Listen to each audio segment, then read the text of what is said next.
का the news 15 में और मैं हूं आपके साथ शिवानी मांगवानी। हम सहारा से जुड़ी डेली जानकारियां आप तक पहुंचाते हैं, तो और आज नई जानकारियां देने के लिए हमारे साथ जुड़ रहे हैं मोहित कुमार, जो कि बिहार अध्यक्ष हैं ऑल इंडिया जन आंदोलन संघर्ष न्याय मोर्चा के। तो बहुत बहुत स्वागत है मोहित आपका। धन्यवाद मैम। मोहित, क्या बताना चाहेंगे, बिहार में क्या स्थिति बनी हुई है सहारा को लेकर? बिहार में जो है ऑल इंडिया ऑर्गेनाइजेशन के तरफ से प्रत्येक जिले में आज संगठन को लेकर के बहुत मेहनत किया जा रहा है और लगभग बिहार के 38 जिले में लगभग 18 से 19 जिले में संगठन बन चुका है और प्रत्येक जिले स्तर पे अपने अपने क्षेत्रों में लोग कार्रवाइयां कर रहे हैं। जिले स्तर में जो है अधिकारी को सूचनाएं दी जा रही है, एनबीएफसी के अधिकारी को सूचना लगातार दिया जा रहा है और जो है विधानसभा क्षेत्र के चाहे वो विधायक हो या लोकसभा क्षेत्र के सांसद हो, लगातार ज्ञापन के द्वारा उनको ये सूचनाएं दिया जा रहा है कि बिहार में लेकर के जो भी समस्या है भुगतान को लेकर के, सारा इंडिया को लेकर के, वो जल्द से जल्द जो है इसको दूर करे, इस पर त्वरित कार्रवाई करे। ठीक है मोहित, मैं आपसे ये भी जानना चाहूंगी कि बिहार के लोगों का कितना पैसा बकाया है अभी सहारा पर? अगर बिहार में देखा जाए तो करीब करीब ये आंकड़ा जो है 2 करोड़ से ऊपर लोगों को लगभग सारा इंडिया में जमाकर्ताओं का भुगतान बाकी है।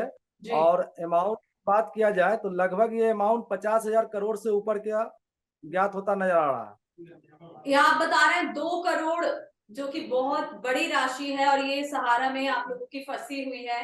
तो आपकी ओर से, आपके संगठन की ओर से क्या प्रयास किए जा रहे हैं अपना पैसा वापस लेने के लिए?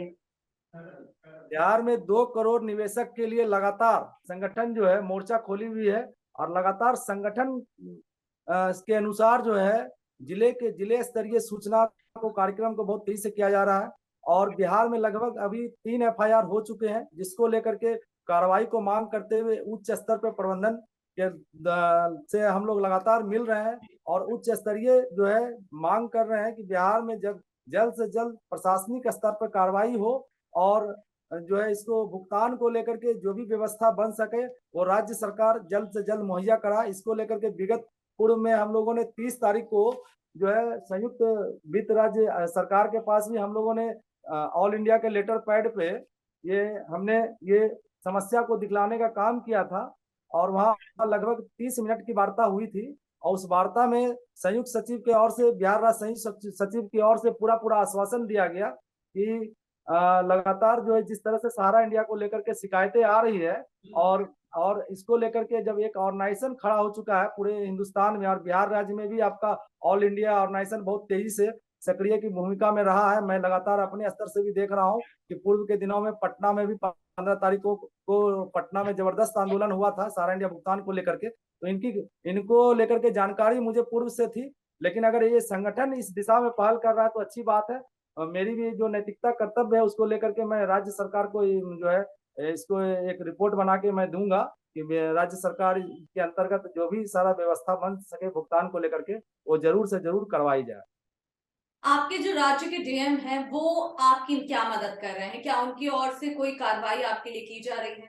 लगातार जिला प्रशासन को ये शिकायतें जा रही है तो शिकायतों को लेकर के उन्होंने ये आश्वासन दिया है कि आपकी जिले की जो भी शिकायतें हैं वो राज्य सरकार तक भेजी जा रही है और इसके लेकर के जो है जो भी प्रशासनिक स्तर पे भी जो उच्च कार्रवाई है उसको जरूर हम लोग पूरा करेंगे और उसको लेकर के प्रोसेस में भी चल रहा है। प्रशासनिक कार्रवाइयां में कुछ तेजियां आई है बिहार में और इसी को भय लेकर के बिहार में लगभग बहुत जगह से जो है जिन पे एफआईआर को प्राथमिक दर्ज को लेकर के लग रहा है कहीं न कहीं भय और डर बन रहा है कि आने वाले दिनों में वो सहारा के प्रबंधन फंसते नजर आएंगे। इस वजह से जैसा कि जानकारी मुझे मिल रही है कि बहुत लोग रिजाइन भी मार रहे हैं सहारा के प्रबंधन के अधिकारी कि उनको लग रहा है कि कहीं न कहीं आने वाला दिनों में हम जो है क्योंकि गुनहगार के रूप में फंस सकते हैं, तो वो अधिकारी भी अब ये बात को समझ रहे हैं कि हम जमाकर्ता और कार्यकर्ता को बहुत ज्यादा दिनों तक उल्लू नहीं बना सकते हैं क्योंकि मामला उच्च स्तरीय तक जा रहा है बहुत और इसको हम लोग जो है ठग नहीं सकते हैं और जो भी बिहार में लेकर के आज भी मोहित, मैं आपसे कहीं ये भी जानना चाहूंगी कि आपके द्वारा अभी 1 महीना होने वाला है, 15 नवंबर को आंदोलन किया गया था बड़े स्तर पर। तो क्या उस आंदोलन के बाद आपको या आपके संगठन को कोई सफलता हाथ लगी है? बहुत बड़ी सफलता हाथ लगी है। बिहार में खासकर बिहार के लोगों को, जमाकर्ताओं को एक उम्मीद जागी है कि ऑल इंडिया संगठन उसके लिए आज खड़ा है और लगातार उसके लिए प्रयास कर रहा है। आने वाले दिनों में संगठन से लोगों को इतनी आस जुड़ चुकी है, ये लग रहा है कि संगठन वाकई में आने वाले दिनों में सहारा इंडिया से भुगतान करा देगी। और चूंकि आज हम लोगों को भी वो विश्वास फलीभूत होते हुए नजर आ रहा है कि आज जमाकर्ता और कार्यकर्ताओं का पूर्ण सहयोग कहीं न कहीं मिलता नजर आ रहा है, जो कि पूर्व के दिनों में नहीं मिल रहा था, आज वो सहयोग मिल रहा है। मोहित, मैं ये भी जानना चाहूंगी कि आप जैसे कि बता रहे हैं कि 15 नवंबर का जो आंदोलन आप लोगों ने किया, उसके बाद आपको कड़ी जो है सफलता हाथ लगी है। इसके बाद मैं और भी जानना चाहूंगी कि और आप आगे की क्या रणनीति बना रहे हैं? आगे की रणनीति के लिए राष्ट्रीय स्तर पे जो है हम लोगों का बैठक है, ऑर्गेनाइजेशन को लेकर के पूरे भारत वर्ष में ऑर्गेनाइजेशन एक बैठक करवा रही है। बैठक में सुनिश्चित किया जाएगा राष्ट्रीय कमेटी की ओर से जो गाइडलाइन दिशा मिलेगा उसके अनुसार सभी राज्यों में आंदोलन की रूपरेखा तय होगी। फिलहाल हम लोग जहां जहां संगठन बना है, संगठन को विस्तारीकरण में लगे हुए हैं। जिस हिसाब से हम लोग देख रहे हैं कि अभी कम से कम जो है बिहार में आज के समय में संगठन में जो एक शक्ति के रूप में नजर आ रही है, ये निश्चित तौर पे हमारा लग रहा है कि हमारा अगला प्रयास अंतिम प्रयास के रूप में भी हो सकता है, और शायद वो जो प्रयास है वो भुगतान के लिए सफल हो जाए। मोहित, सबसे अहम सवाल कि आखिर इतना ज्यादा पैसा, जैसे कि आप बता रहे हैं 2 करोड़ रुपए जो है बिहार के लोगों का बकाया है सहारा पर, तो सबसे अहम सवाल कि आखिर इतना पैसा बिहार के लोगों ने सहारा पर लगा कैसे दिया?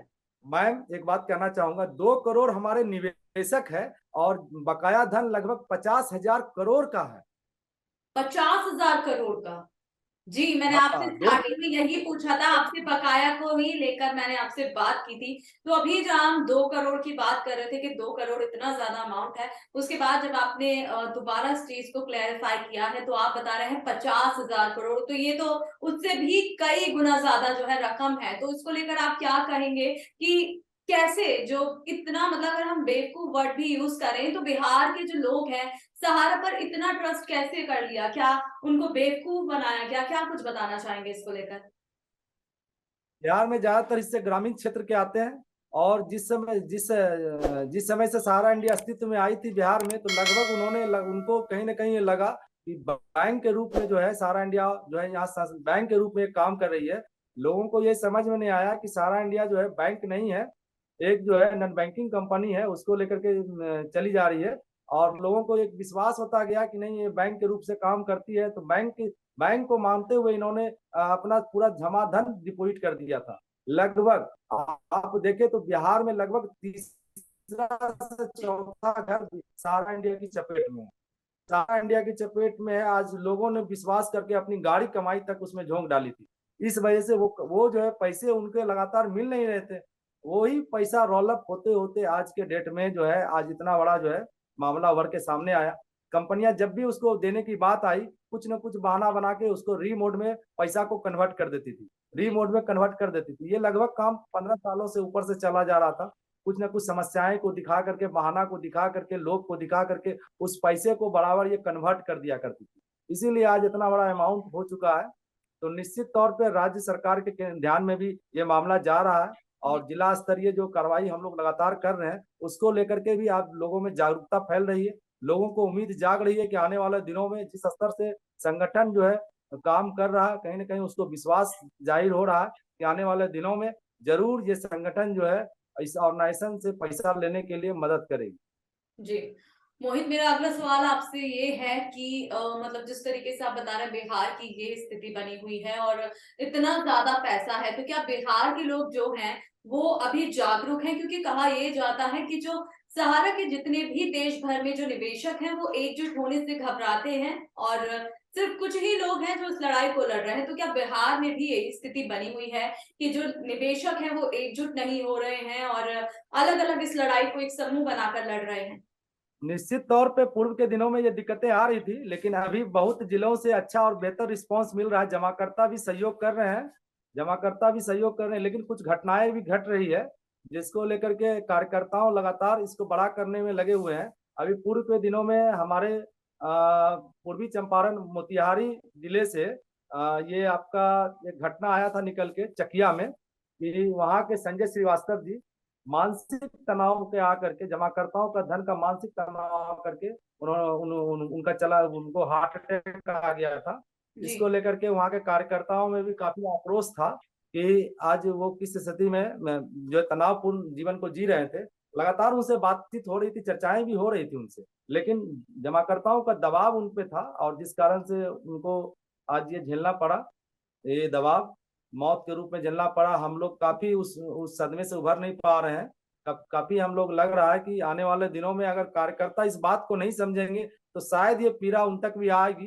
तो बहुत सारे कार्यकर्ता आज पैसिव मोड में नजर आते हुए संगठन को साथ दे रहे हैं, क्योंकि ये समस्या जो है बहुत बड़ी समस्या है और इसको लेकर के सबको एक साथ एक मंच पे आना बहुत जरूरी है। इसको लेकर के प्रयास किए जा रहे हैं और लगातार इस प्रयास में बढ़ोतरी है। मोहित जी, बहुत बहुत शुक्रिया हमें आज ये इतनी महत्वपूर्ण जानकारी देने के लिए। साथ ही हम आशा करेंगे कि जो लोग जागरूक नहीं हो रहे हैं वो इस लड़ाई को आपके साथ जागरूक होकर लड़े। तो बहुत बहुत धन्यवाद, हमारे साथ आज जुड़े आप मोहित जी और हमें अपना कीमती समय दिया।